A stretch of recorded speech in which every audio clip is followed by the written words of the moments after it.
Batman vs. Superman, Dawn of Justice is the very definition of a train wreck. Almost every single aspect of this movie is complete and utter garbage. From the acting, to the story, to the pacing, the editing, the sound design, the music, character development, visual effects, dialogue, just everything. This is one of the largest clusterfucks I've ever seen in a theater. I honestly don't even know where to start with this movie. And I've talked about some bad movies before, but never before have I seen a movie so disjointed and fucking random in my life. Things just seem to happen, characters come in and then leave. Nothing makes any fucking sense. Nothing anyone says or does makes any sense. The story is boring and random. I don't know where to start. No scene leads to the next scene. It's just a series of scenes that are like not even connected to each other. You could take these scenes and place them at any point in the movie and it wouldn't change at all. I don't know, I'm actually happy to say that a lot of people agree with me. Even Ben Affleck was pretty sad about it. Why was it so bad though? A lot of people are putting the blame on Zack Snyder. Now, does he really deserve all that hate? Yes. Turkish Airlines has this motto of widen your world.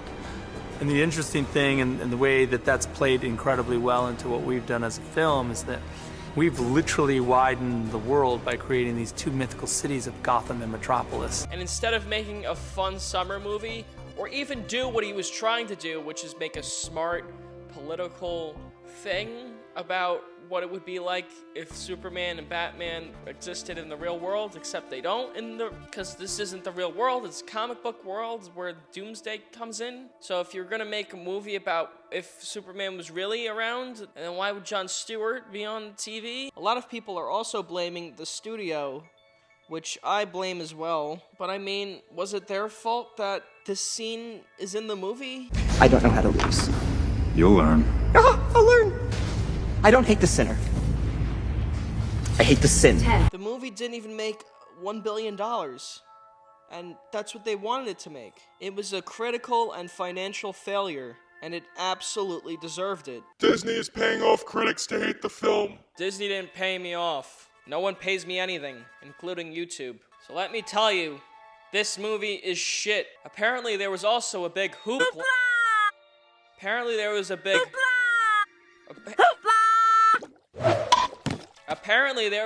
hoopla about this fucking director's cut of Batman vs. Superman, which is not only 3 hours long, but is rated R. So I decided to take a look at this director's cut. So let me briefly talk about it. The director's cut. The director's cut adds nothing substantial to the movie, and is once again another fucking marketing gimmick. Here's what it adds. A few extra shots of blood and gore to justify the R rating.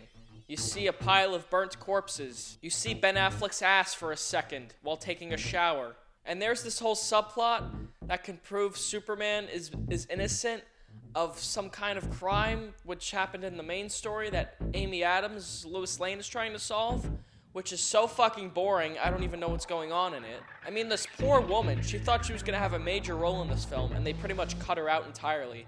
Anyway, they do add her in this extended version, but you don't give a shit about her, and she just dies.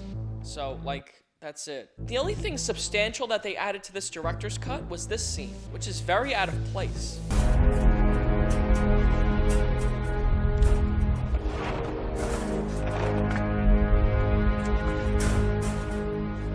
You're not as strong as I thought you were.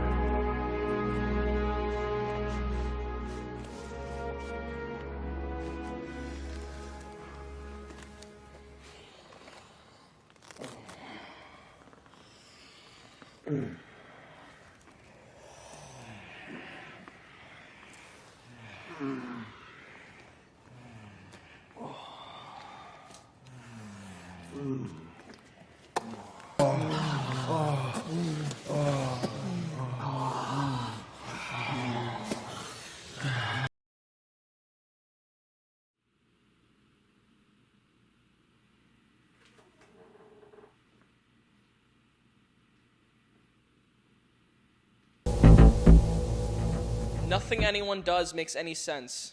A major problem with this movie is that no one uses their brain for anything. Wonder Woman has to check her email for some fucking reason, even though the world's about to blow up. Lois Lane throws a giant spear that could actually kill Doomsday into the ocean, and then later goes back to retrieve it and almost kills herself, only so Superman can take it and then kill himself. In the beginning of the movie, Metropolis is being destroyed, and for some reason all of Bruce Wayne's employees don't leave the building. Bruce Wayne has to call them and tell them to leave the building. Get everyone out of the building right now. You understand? Let's go. Come on, start moving now, people. Let's go. No shit, leave the building. What, you gotta finish your fucking paperwork? And then Bruce Wayne has to drive to them? Like, what is Bruce Wayne gonna do? I guess they needed some product placement. We need you to rush in when everyone else is running away. Yeah, it's a nice car. That's a great car. Wow. Why is everyone watching the world end? Like, move. Why is he running towards the destruction? He's not gonna do anything. I'm sorry. I'll check if that's busy now. So Bruce Wayne heard that Metropolis was under attack, flew all the way there on his helicopter from Gotham, and then found a car and drove the car through the city as it was being destroyed, only so he could call his employees from outside. What, was he gonna try to rescue some? Well, great job, I guess. What about this guy you saved? He lost his legs, but you saved him anyway. You saved him from dying. I mean, you told him to evacuate the building, which definitely saved his life. Because apparently everyone in that building was so retarded they didn't know that they could leave. The boss wants us out of the building, so let's make it happen. So this guy was like faxing something to somebody while the world was ending outside. And then Bruce Wayne calls and says, everyone has to leave. And this guy's like, oh, I gotta leave. And then he gets his legs crushed. Which, sure, it sucks, but it's better than dying. So how does he repay Bruce Wayne? By being an asshole and siding with Lex Luthor. Lex Luthor says that kryptonite damages Kryptonian cells. He proves this by showing a video of scientists slicing through the dead body of Zod. And then he asks the government to give him Zod's body so that he could do tests. If the government had Zod's body, how did Lex Luthor do the tests? If Luthor had Zod's body already, then why did he need to ask the government to take his body? How does no one know Superman is Clark Kent? I mean, he's in the fucking paper, it's in the news. No one knows that's him? Like, really? So, okay, we're gonna buy that logic, fine. Even though this is supposed to be realistic. But how did Lex Luthor find out Superman's secret identity? And how did Batman find it out? Did they ever say this? He just assumes that Clark Kent is Superman, and then he steals his mother. Like, what's stopping Superman from killing Lex Luthor right now, and then flying over to where his mother is in 5 seconds, and then taking his mother and leaving? Ask Batman for his help. Be like, hey, Batman, they stole my mother and they told me to fight you, because that's the only way I can get her back. Truce? They could have just talked it out over coffee. And then once Superman and Batman sort out their differences, Lex Luthor has his backup plan, which is to let Doomsday out and just kill everybody. But why would he do that if... Now God is good as dead. Okay, the only thing that could have been smart in this movie was Lex Luthor's plan to blame Superman for this destruction. So he puts the guy in the wheelchair there and it blows up, and everyone thinks Superman did it. But then the scene right after, everyone says Superman didn't do it. Even though right after this happens, Superman goes into hiding. It's pretty suspicious, don't you think? They show him helping some people, which I guess makes him look a little better. But maybe he's doing that to cover for the fact that he blew everyone up. And then after this, that plot line is never, resolved. Some people think Superman did it, and then that's the end of that plot line. And instead of focusing on that shit, they focus on Batman, Superman, and Wonder Woman fighting a giant monster. Why did Batman kill 20 people in this car chase, only to just sneak into Lex Luthor's base later on and steal the thing secretly and kill nobody? If Batman were smart, he would shoot a tracking device on this truck, which he does, and then just leave. And then later, when the tracker leads him to the base where Lex Luthor keeps the kryptonite, he can sneak in and take it without killing anybody. That would have been a fun action scene, right? Batman sneaking in. But no, we have to have a car chase with 10,000 explosions and gunshots, and this guy has a minigun on his car for some reason, even though they're just delivering a package. And Batman fucking murders 20 people. He flings this car around and crushes this car with it. I mean, those guys probably had families. I mean, they're just goons. They didn't deserve that. So it's okay to kill 20 goons that had nothing to do with anything. But it's not okay to kill Lex Luthor. Or even Brandon. You decided to allow Batman to kill within this picture. You know, I tried to do it in that sort of technical way. I tried to do it like by proxy. You'd shoot the car that they're in, the car would blow up, or the grenade would go off in the guy's hand, or whatever. Or you'd shoot the tank of the thing, and the guy pretty much lights his own tank with the thing. So I perceive it as not him killing directly, but by sort of, if the bad guys are associated with the thing that happens to blow up, that's not really. He would see that. He would say that that's not really my problem. You know, like they shouldn't have been around that. Lex Luthor is on the top of a building with Lois Lane and is like, I'm going to lower Superman here by pushing you off the building. And then he does. Last time we saw Superman, he was on a fucking mountain in the middle of nowhere. So Superman, for some reason, sensed that Lois Lane was falling and then just flew across the world in 5 seconds and grabbed her. Okay, you can just sense when she's falling? Then how come you can't sense where your mother is? Is it because you have some kind of connection with Lois Lane? Like some telekinesis shit? So you have a mental connection with Lois Lane, but not your own mother. Okay. I guess that's how Lois Lane knew that the kryptonite spear would kill Doomsday, even though no one told her this? And there were a lot of really ideas that were a little bit too smart for me to understand, but that the movie was trafficking in, and that I thought made it feel real to me and smart. And so I was even more proud to be part of it.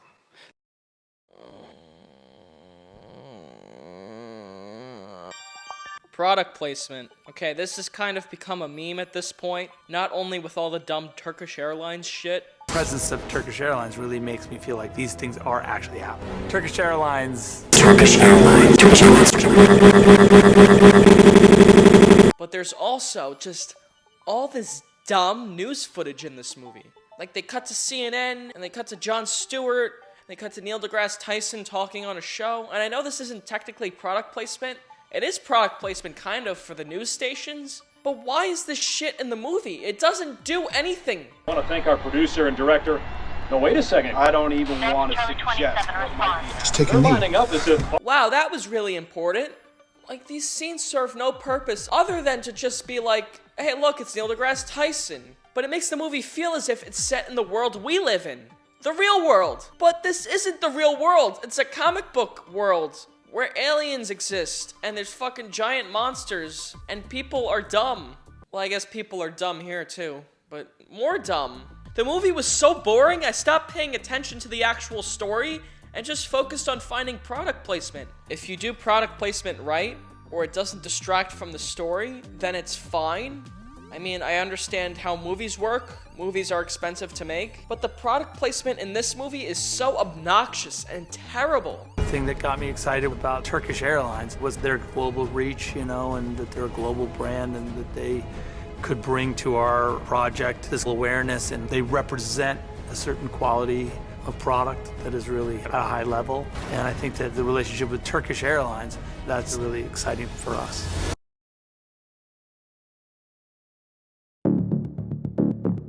Lois Lane is the most boring character ever. I cannot fathom why Lois Lane is as prominent in this movie as she is. She is the most boring character I have ever seen. She is Clark Kent's girlfriend and a reporter.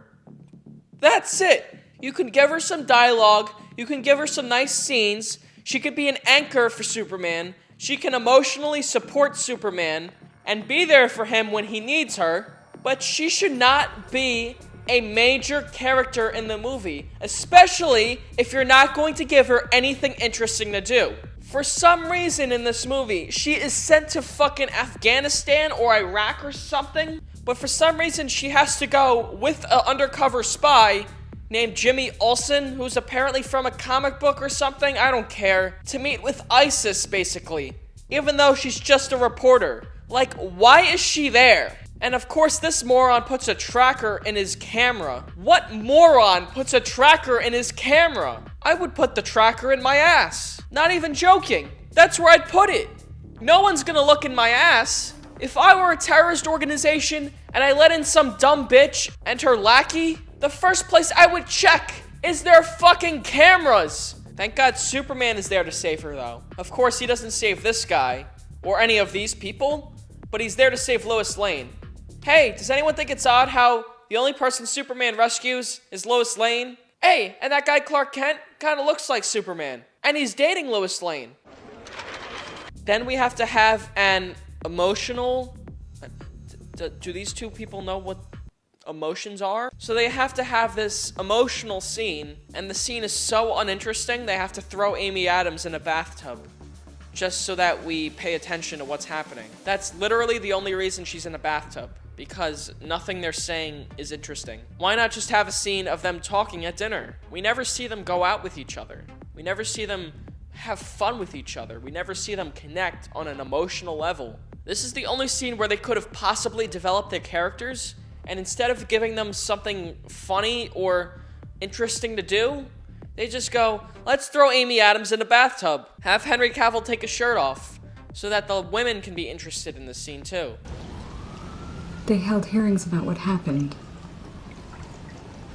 They're saying... I don't care. I don't care what they're saying. Fuck me. But it's metal. Fired in the Superman incident. Experts at the Pentagon can't Who ID it. cares? Then throughout the rest of this movie, she has to prove, for some reason, that Superman didn't kill all those people, because for some reason everyone thinks Superman killed those people. But those people have like bullet holes in them. When did Superman shoot bullets? So we go through this extremely long, overcomplicated subplot with a bunch of characters we don't care about, just so in the end she can go, see? Superman didn't kill those people. And then at that point it doesn't even matter, because then Lex Luthor just captures her and throws her off a building. It was there just to give this extremely boring character something to do. Now, of course, I'm not saying women can't be well written in movies, or that women should just be like sidekicks in movies. That's not what I'm saying at all. What I'm saying is, in this movie, that's how they wrote her. She's written as a bland love interest, which would be fine if she was in 2 scenes in the movie, but instead she's given an entire subplot with the character development of a flat love interest.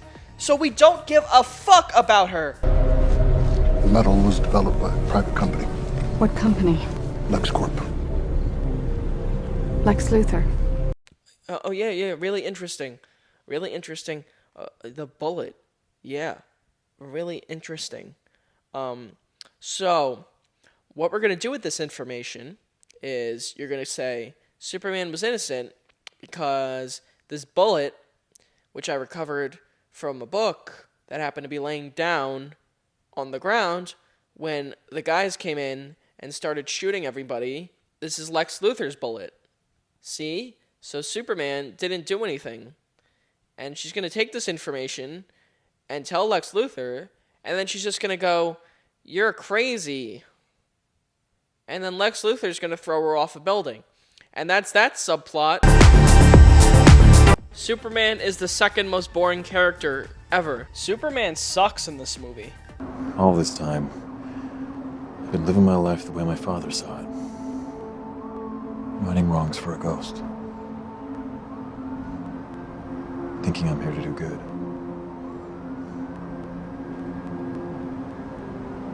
Superman was never real.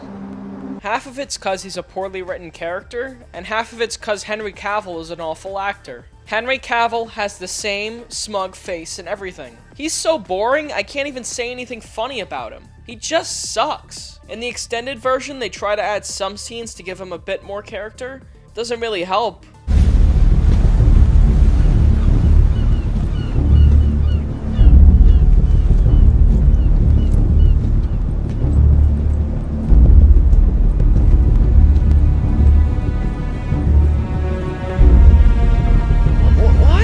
mean, we'll get into Superman's character more later. Now, you're gonna hear a lot of people say, I prefer the Christopher Reeve Superman, and that's not cause we're a bunch of brain-dead retards. It's cause the Christopher Reeve Superman, or even the fucking Brandon Routh Superman, has more character than this Superman. This Superman is unlikable. Granted, he's not as unlikable as in the last movie, because in the last movie, he literally threw Zod into populated areas and then destroyed them, but he's just a big nothing. Yeah, that's the knock always against Superman, that he's boring, right? Because he can do anything. There's nothing Superman about him. Giving him some funny lines would have added to his character. Giving him something to do other than punch people and kind of look angry would have added to his character. Giving him some good, fun scenes with Lois Lane would have added to his character. He's a prop in this movie, that's it. He's there so that Batman can hate him, and so he could kill Doomsday. He probably has as much character development as Wonder Woman. Speaking of which, Wonder Woman is shoved in this movie for no fucking reason. She wants a file so that she can get a picture, this picture, and then she opens this email and sees all the Justice League people, and they all have logos for some reason, and then she's like, oh, I guess Batman and Superman need my help. Let me pull out my whip. So just take this character as if the rest of this universe doesn't exist. Let's just look at this one movie alone. Pretend you don't know anything about this universe, pretend this is the only comic book movie you've ever seen, and pretend you don't know what Wonder Woman is, okay? Having this character show up for no fucking reason and fight for no fucking reason is like a fucking what the fuck. Can you imagine how confused someone would be who doesn't understand any of this shit? There's just this random character in the movie and she's like, I'm gonna help you guys now. Why? Cause. Who is she? What does she do? What's her name? I don't know. She wanted a picture. She's in this movie for two reasons. Set up the Justice League and put her in the trailer so that people go, ooh. The moment Wonder Woman comes out is supposed to be the moment the audience like claps and goes like, yay, Wonder Woman's here. Except no one clapped in my theater. Plus, Gail Gadot. Did I pronounce your name correctly? Gal Gadot. The Gadot. Gadot. More T at the end. Gal Gadot. Yeah. Gadot. Gadot. Gal Gadot. Gadot. Yeah. Plus, Gail Gadot is a shit actress. Is it stealing if you steal from another thief?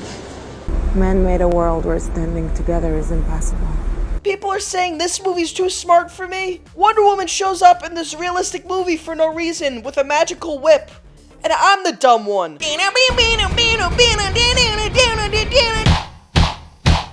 Dream sequences. These dream sequences are infuriating. Not only are they pointless, but they're so confusing. They're setting up movies that are gonna come out 5 years from now, none of which I give a shit about. And at this point, they're probably not even gonna make them. Let's, once again, forget about all the comic book lore. Let's forget everything about this cinematic universe that it's not gonna happen now. What is the point of this scene in the context of the movie?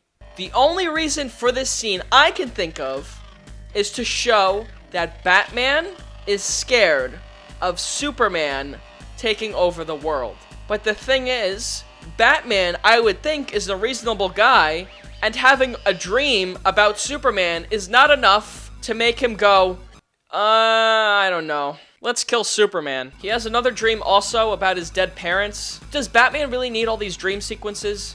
We know he's sad about his parents dying.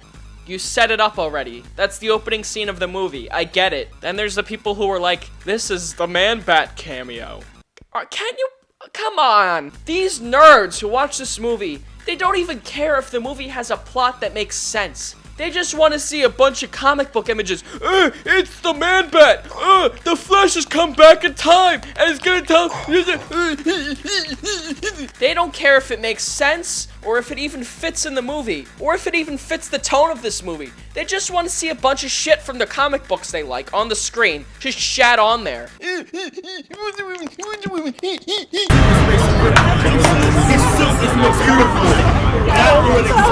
And then Zack Snyder saw Mad Max and was like, oh, I like that. Let's put Batman in Mad Max. I bet I'm the first one to make that joke. But not only is this scene pointless, it ruins Batman. Like, let's just go with the logic that this is a premonition that the Flash 5 movies from now is gonna give to Batman. Like, really? Zack, it doesn't fit with this movie. So why are you doing it? Anyway, let's put that aside. Why would Batman have premonitions? How would the Flash give premonitions to, like, Batman, even though that's not his power. Plus, I think that little segment with Flash was a dream also. Like, he wasn't really there, I think. I don't know. They don't make it clear. Why don't you explain what the fuck is going on? This isn't some abstract art house film. You're not making the Tree of Life. You're making a dumb comic book movie where Wonder Woman comes out and fights a giant monster. Go fuck yourself. Now let's move on to this. What makes Batman awesome? He's a detective. He's smart. He's mysterious. He lurks around in the shadows, and he pops up, and you don't exactly know what he looks like at times, because he hides in the dark. Bad guys, and even the police are scared of him, because they think he's some kind of entity. They don't even think he's a man. People are horrified of him. If there's one thing you should never do with Batman, and sure, the Chris Nolan movies do this sometimes, and it kind of takes away from the movie, but then you cut to Batman in broad daylight, and he looks like a fucking idiot. His costume in broad daylight, especially with his post-apocalyptic gear on, it looks stupid. Everything that made Batman scary, or intriguing, or interesting is completely removed in this movie so that Zack Snyder can throw more shit onto the screen that doesn't make any sense, so he can throw it in a trailer. These dream sequences are pointless, stupid, and they don't add anything to the movie. In fact, they take away from the movie. You know, I tried to do it in that sort of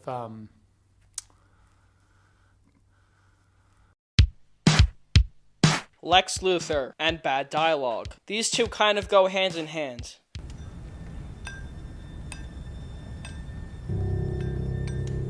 Don't get me wrong, there's lots of bad dialogue in this movie. The woman I love could have been blown up or shot. I just don't know if it's possible. Don't know if what's possible. For you to love me and be you.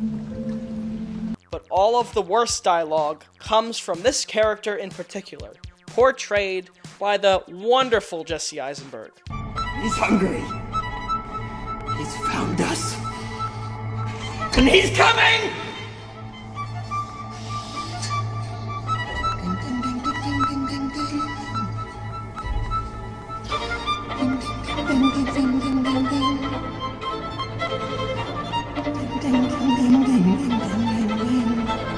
He's like, ding, ding, ding, ding, ding, ding, ding, ding. Now, I don't want to offend Jesse, because I like Jesse Eisenberg quite a bit, but he's not good in this movie.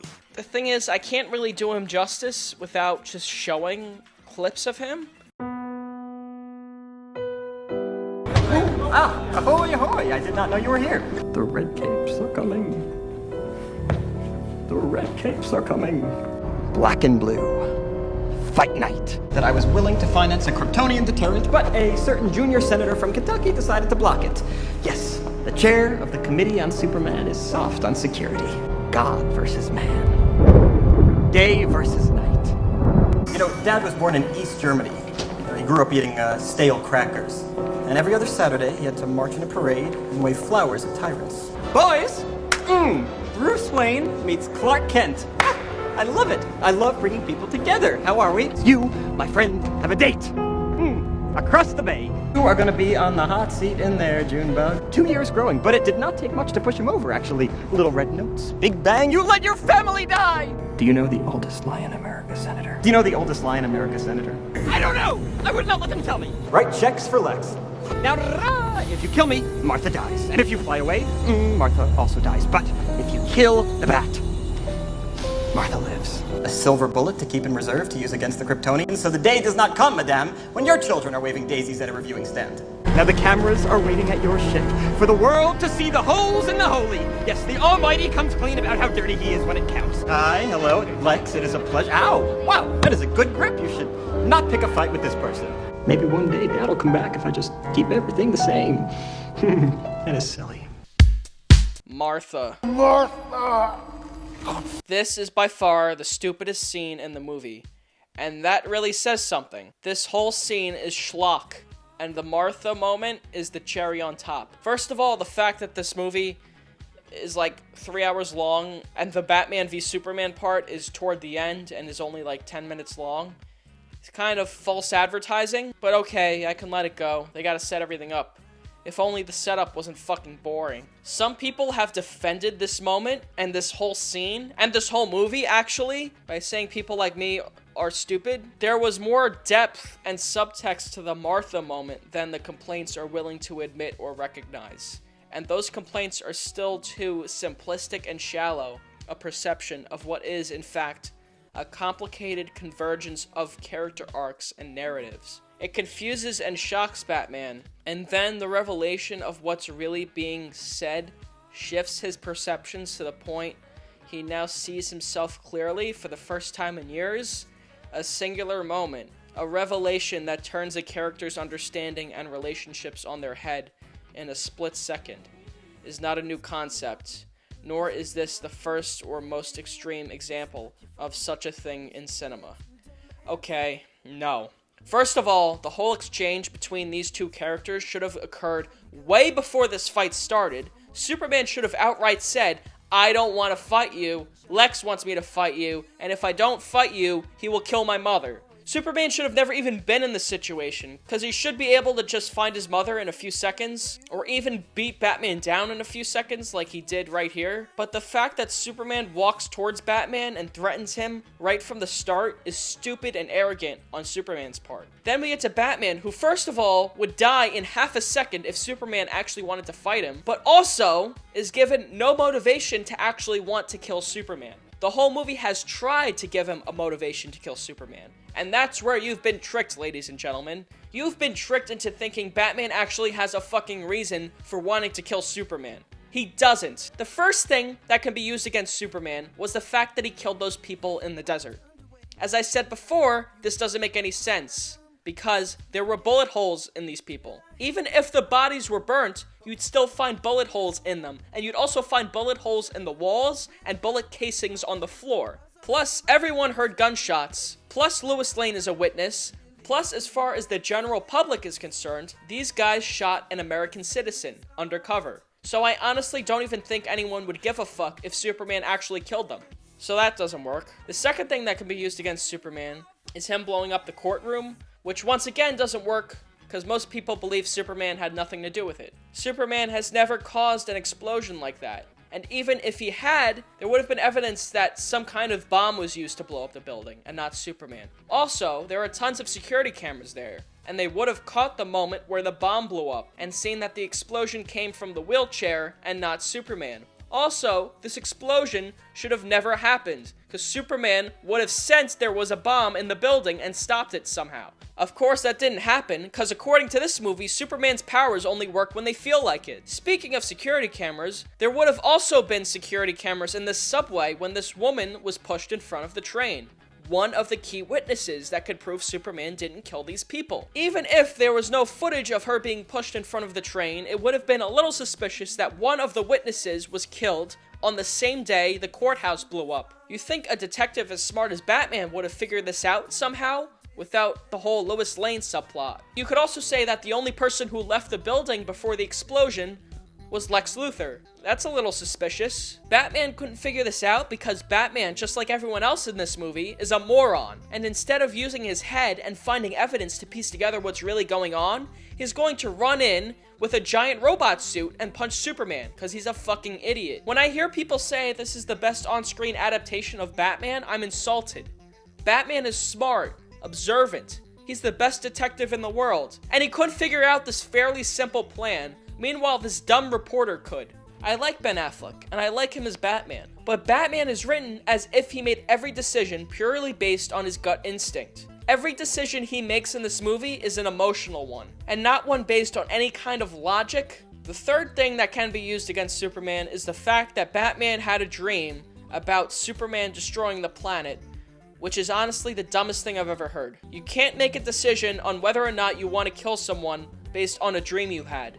You could say it's a premonition that the Flash gave him, but that somehow manages to be even more retarded. The fourth and final reason he would kill Superman is to keep the planet safe, which is also dumb, because Superman saved the planet. Even though he caused tons of damage, which he should be held accountable for, he is the best defense against any kind of alien threat. Superman constantly rescues civilians all over the world.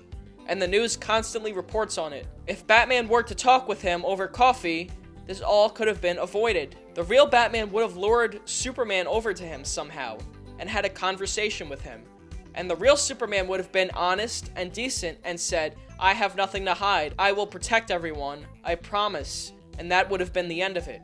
Even if Batman were to not believe Superman, that would still not be enough to want to murder him. So despite what this moron director is telling you, Batman really has no reason to want to kill Superman, and Superman really has no reason to want to kill Batman. The whole fight is tensionless and pointless. This whole dumb scene culminates to this dumb moment where Superman says Martha, and Batman starts freaking out. This makes both the characters look dumb. Superman should have said this earlier, first of all, but once Superman says it, Batman starts having a hissy fit, because Superman said the name of his mother. A 45-year-old man is now going to cry over his dead mother instead of killing the man who he assumes to be the most dangerous thing in the universe. It completely ruins both Superman's character and Batman's character. The only reason it's in here is so that Batman doesn't kill Superman, so that they can go fight Doomsday and make a Justice League movie. What if Batman were beating the shit out of the Joker, and the Joker said Martha? Would Batman stop wailing on the Joker and start crying in the corner? Would he trust the Joker from that point on because they both have mothers named Martha? It's worthy of its meme status. It sucks, just like everything else in this movie. This hack needs to be replaced immediately,